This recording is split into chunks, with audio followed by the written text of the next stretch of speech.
Hey everyone. So I fully admit that I'm about to piss people off and I'm going to lose friends for this call. But this is something important to me that I wanted to share. So when we travel, we don't force the kids to sit for longer than 4 or 5 hours at a time in a day.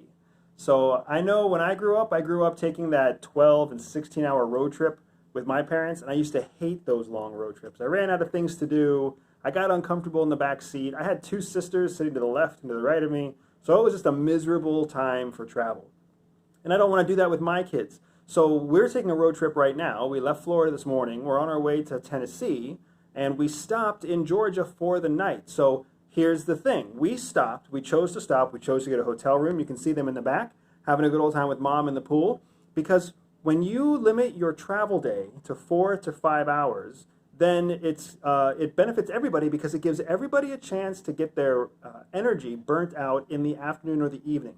So we started our day at about 10:30, so there was no rushing everybody in the morning. There was no morning stress. There was no morning fighting. The kids cooperated. Everybody got a chance to use the restroom. And getting kids to use restrooms on a certain schedule is almost impossible sometimes.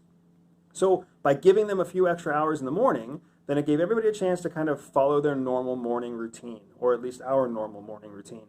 Hit the road at 10:30, drive for a couple hours, stop for lunch, everybody gets out, stretches their legs.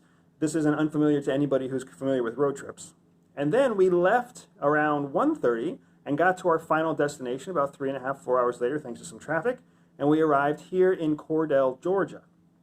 Now we're stopping in Cordell, Georgia. It's early in the afternoon. It's like 5:15. We get everybody out. Everybody gets a chance to run around. Everybody gets a chance to swim. Everybody gets a chance to play. That's not just the kids, but that's me and mama too. So all of us get this chance to unwind, to refresh. I'm coming, little dude.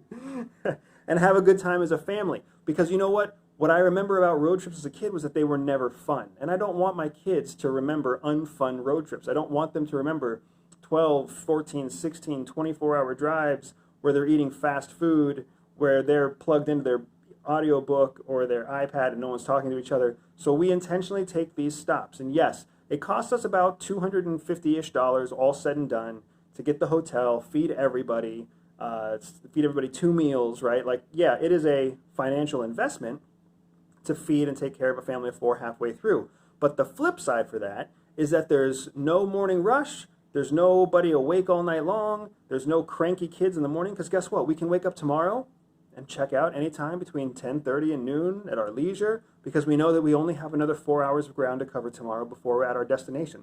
So all in all, that $250-ish divided by 3 or 4 hours worth of productive, peaceful, happy time really comes out to a price that's kind of fair when you think about it. Better than the fast food sore stomachs that you get, better than the crappy night's sleep that everybody has, and then you double on the next morning by waking up early and then having coffee to try to charge you through it all.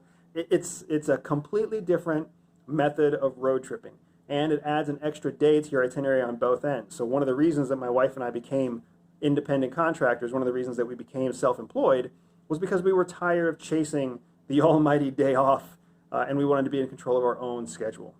So a few tricks that we use to travel with our family. We don't take our young children for longer than 4 to 5 hours in a day.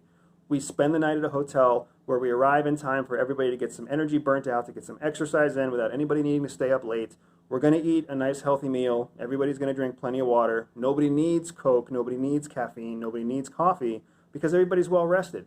And when we get to our final destination tomorrow, everybody's going to be in a great mood. And then we're going to be able to start our time at our destination right off the bat on the right foot as a family.